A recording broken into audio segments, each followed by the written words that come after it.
My channel. তো আজকে আমি বানাচ্ছি ব্রেড স্যান্ডউইচ। তো প্রথমে আমি ব্রেডগুলোকে গরম করে নিচ্ছি, তার উপর দিয়ে আমি পেঁয়াজ দিয়ে দিব, টমেটো দিয়ে দেবো আর ধনেপাতা দিয়ে দেবো, কারণ আমরা এগুলো ভালোবাসি খেতে, তাই এগুলো দিয়ে দিচ্ছি। আমি তো ভিডিও করে কেটে নিয়েছিলাম, আমি দেখো পেঁয়াজ দিয়ে দিচ্ছি।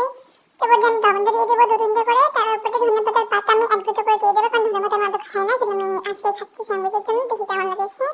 তো স্যান্ডউইচ দিয়ে দিচ্ছি, তারপর দিয়ে আমি ডিমগুলি ফেটে নিয়ে দিয়ে দিলাম।